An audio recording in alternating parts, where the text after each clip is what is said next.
Beauty brands, if you're watching this, you might want to get your notes app open right now.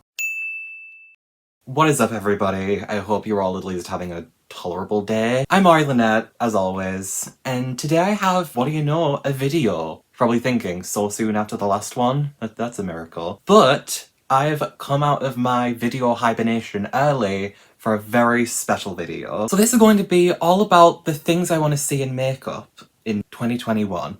What I want to see more of, and what I want to see less of. So we're going to have a bit of positive, a bit of negative. It's going to be a little bit of a mix, because I've been really favouring balance as my approach to makeup this year. Like how I've balanced out some brighter colours on the eye with a more neutralish lit, or how I've gone very natural with my foundation, yet gone absolute ham with this new blush that I just got. See? Balance! And what I'm going to be talking about today is predominantly going to be about products in specific. I'm not really going to talk as much about like attitudes and video formats, even though I could tell a few of those. But to be fair, I already did something like that on my podcast, which is Ari Lynette is Trying His Best, now available on all platforms. I wasn't supposed to plug it this early, I was saving it until the end, but you're gonna get 2 plugs, treating my audience. But just any kind of product or product trend that fascinates me enough to want to see more of it, or annoys me enough to want it to be wished out of existence. It's going to be in here. Something that's really special about this video is that it is a collaboration, and it is a collaboration with one of my good friends here on YouTube, the wonderful Angie from 4F Beauty. I've been wanting to collab with her for a while, and she actually asked me a while back if I wanted to do a video, and I said yes. But I was also in a bit of a weird position with my channel, like I wasn't really sure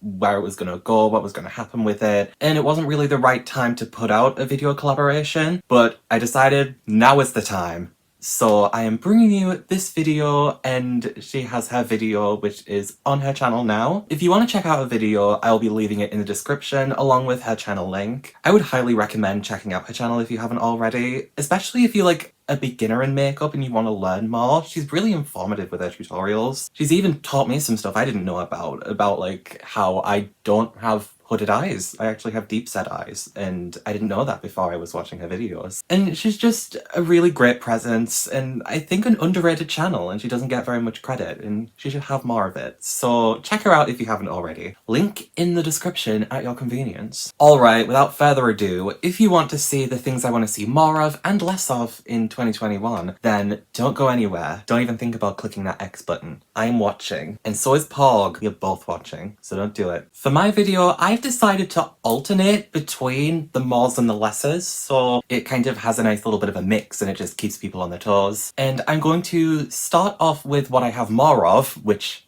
ironically is the mores. So I would like to see more hybrid palettes. When I say a hybrid palette, I mean a palette that has both neutral elements and more colourful elements, both together in the same palette. And I don't mean just like plunked together without any real mixing. I'm thinking like blended together a bit, harmoniously, to create something that blends the best of both. I don't always want one or the other, and I find that the kind of binary approach to palettes is a little bit outdated almost. Like I like to be able to kind of go in between and mix it up a little bit. Some of my favourite palettes right now are the Alyssa Edwards palette from Anastasia Beverly Hills, which has this really great like neutral quad, which is so great for like mixing with the colourful shades, or even just doing a look on its own. And that's such a useful quad, and people wanted that palette to all be colourful, but like I disagree. I think that that neutral quad is a really great part of that palette. Also, the BH Cosmetics Blueberry Muffin palette, which I recently got, is a great example of colour and neutral both together, because it has cool tones in like greys and cooler browns, and then you have blue tone purples right next door, and it's like you can mix those together or you can just play with one of those sides. I just think that combining 2 sides of the axis is so much fun, and it's actually been the thing that's inspiring me most in terms of palettes. So I want to see more of that. I want to see more brands try that. I want to see brands who have been doing that maybe do a little bit more of it, like a warm neutral palette that incorporates mustards and camel green very naturally into it, or like a cool mauve pink palette that also has some bright pinks in there, or maybe even some oranges. Like I think that combining is so much fun, and I want to see more palettes like that, because those are the ones that are really tugging at the heartstrings right now.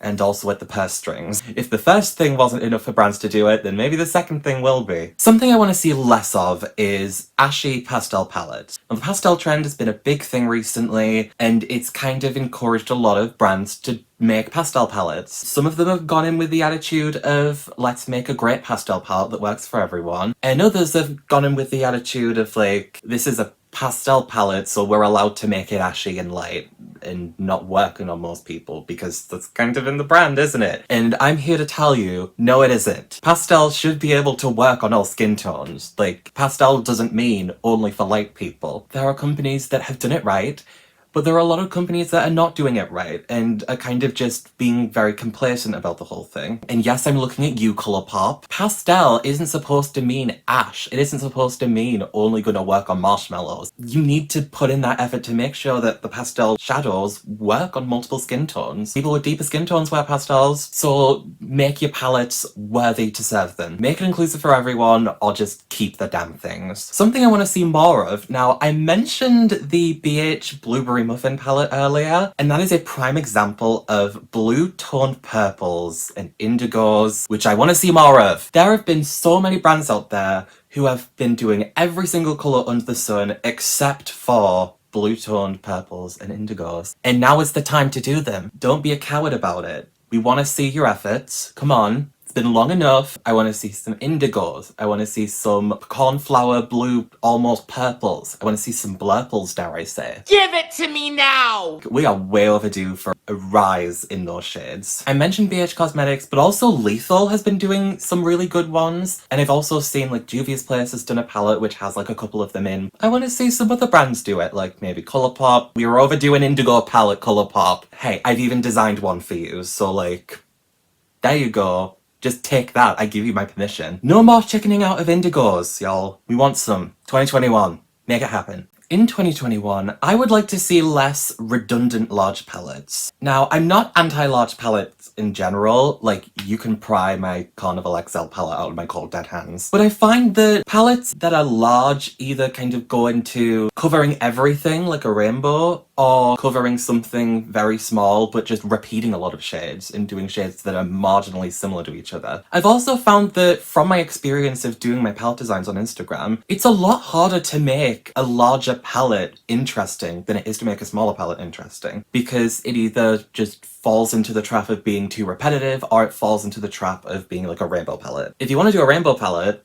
that's fine, I don't mind. But if you make a larger palette and the shades are just too close together to really make a difference, then that's kind of not great. I'm sorry that that's not a very astute critique, but I just don't think it's very great. Don't get me wrong, metallic taupes are beautiful, they're gorgeous, they can really amplify a look, but if you have like 5 of them that are very, very marginally different, it's not going to make much difference on the eye because it's just going to look like a metallic taupe. If 5 of them look the same, what's the point of having 5 of them when you could just have the 1 of them? Or like palettes where it has like a row of like bone cream mattes, tiny differences between them. They're going to look pretty much identical on the eye. It's going to look like a bone cream matte, like there isn't really any other footnote you can put in that. And I don't even think this is like a neutrals only problem. I've seen blue palettes that do this, green palettes that do this. Colourful palettes can kind of step into this trope too. And I think that what companies need to do is really consider whether a palette needs to be this big or whether they can take some time to maybe improve the colour stories of them and make them either more versatile or just less repetitive. That extra time and that extra work, it certainly helps me when I do a design to maybe go over it a little bit more and see if I can maybe change an element or something. Like, I just think that's a really valuable thing with larger palettes, to make them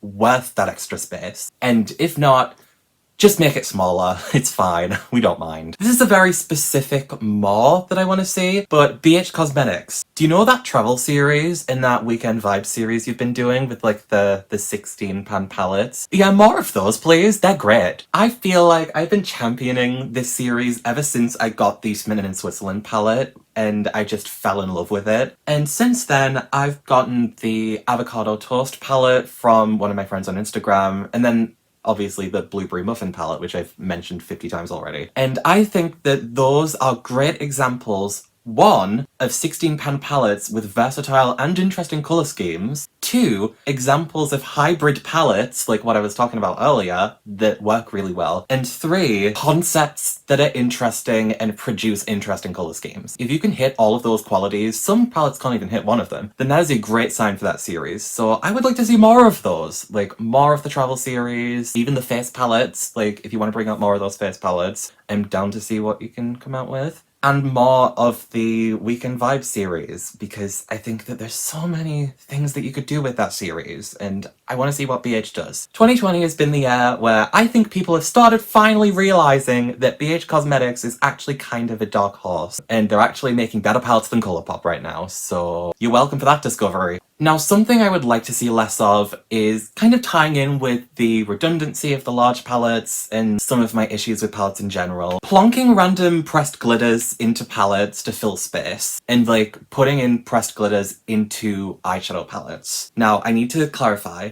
I'm not completely anti-pressed glitter, like I don't wear them myself, I have no intention of wearing them myself, it's not my thing, and I don't want to do that. If someone else wants to do that, if you want to do that, that is great. As long as you can keep safe and you can use it responsibly, that's really your prerogative and I can't stop you. But I feel like if you got like the Nabla quads of pressed glitters, or like what Dear Katie Brown's been doing with their glitters, which is putting them in separate palettes, which people can buy if they want, and then kind of incorporate them into looks. I think that's great. That's a great way for people to try pressed glitters, and a lot better of a way than just plonking them into existing eyeshadow palettes, because it alienates all of those people that don't like pressed glitters and they suddenly have one in the palette taking up room. Often pressed glitters feel like kind of filler within a palette when they couldn't be bothered to put in like an actual metallic. It adds filler, it cheapens it out a bit, and it kind of makes a lot of eyeshadow palettes less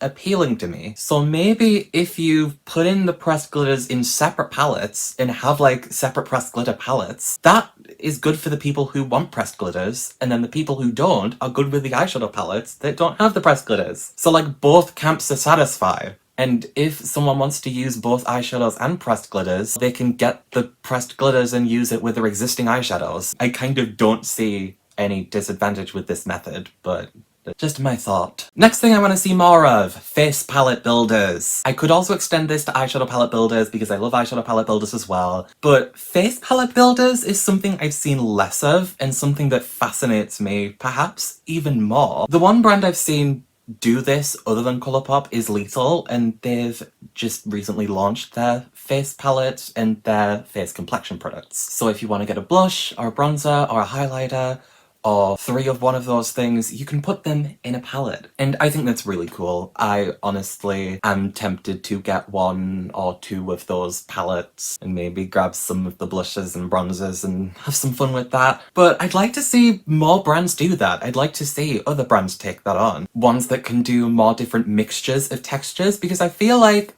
Lethal's range of like bronzers and blushes is great, but I feel like you could have more fun with like glowier blushes or like blush lighters. Like I think that there's so much potential in that, and I want to see just more brands do that. Like they've done with eyeshadow palette builders, have some face palette builders now, because it's cool, it's fun, it's fully personalizable. That's not a word. And it's something that just can work for the individual person while getting them some really cool complexion products that don't involve getting like 1 extra block of something that you don't need. It's great, it's full of potential, do it. Something I want to see less of, and actually the last thing I want to see less of, is random celebrity skincare lines. Now, I'm fine with random celebrity makeup lines, and I love celebrity fragrances, so you'll never see me disavow one of those. But I think that those are a lot more fun and kind of playful than a skincare line. Skincare kind of feels a little bit more deep, dare I say. It's something you kind of have to keep using for the effects to show up. And I think that if you do it wrong,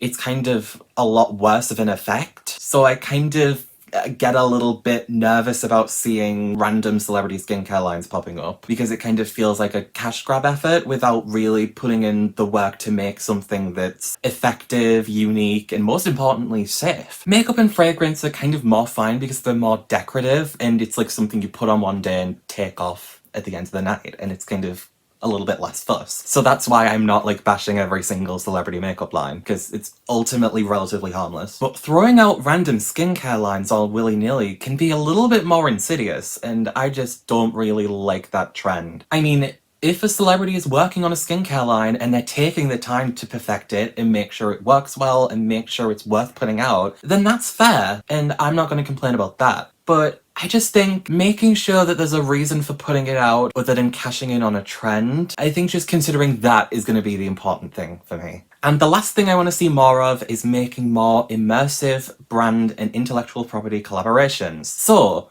when a makeup brand collaborates with a thing like Hello Kitty, or My Little Pony, or Adventure Time, or the Cock Destroyers, I don't know. Whenever a brand does something like that, I tend to see a lot of palettes that are kind of vaguely themed towards it, especially with the packaging, but with very safe colour schemes. Like, they want to get the people who like the thing to buy the makeup without maybe, like, scaring off the general public. And I get that, but it feels like a missed opportunity to really dive in headfirst to a collaboration and making a makeup product that fully evokes the property. I think that there's so much potential with these collaborations that's just squandered in the name of trying to be safe and trying to be approachable. And like, no, make bold fucking palettes that represent brands and TV shows and films and whatever. I want to see more collaborations that are faithful rather than just safe. Right now, I'm seeing a few of them, like Melt and Beetlejuice is quite a good one.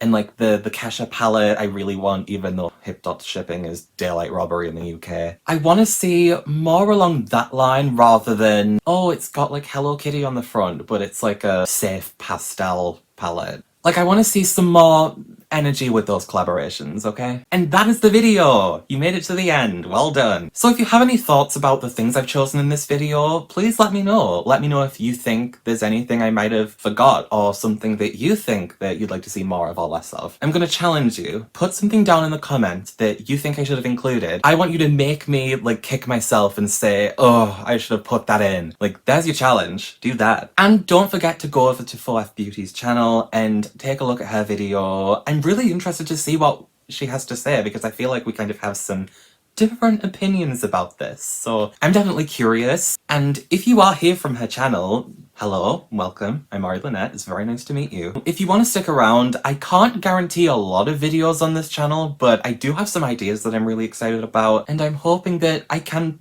put out, and hopefully it'll come to fruition in the future. But either way, I'm always making content somewhere, so you're never too short of something from me. So if you like this video, feel free to give it a thumbs up, and if you want to see more of me, then subscribe to the channel below. Click the bell if you want to. And you can find my podcast, Ari Lynette is Trying His Best, on Spotify, Anchor, Apple Podcasts, and a few other platforms. So check that out. It's just the talk box where I talk about anything I want to for a good 40 minutes and potentially boring the hell out of my audience. But I have to put that energy somewhere. Plus you can find my palette designs on my Instagram at Ari Lynette. So if you like this, or maybe you like this, or maybe even if you like this, then there's something there for you on my Instagram to take a look at. And I'm also on Twitter, which exists. And if you would like to follow Porg on Instagram, you can visit Porg's Instagram at @theblessedporg.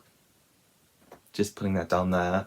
Because why wouldn't you? An angel. Thank you for watching this video, and don't forget, we're still in a pandemic, so wash your hands, don't forget the thumbs, keep your distance with people, wear a mask over your nose and mouth. I am watching, and even Porg down there is watching. And as always, Black Lives Matter, and they always will. Until next time, it is a good night from me, and it is a good night from Porg. Thank you for watching, everyone. Bye!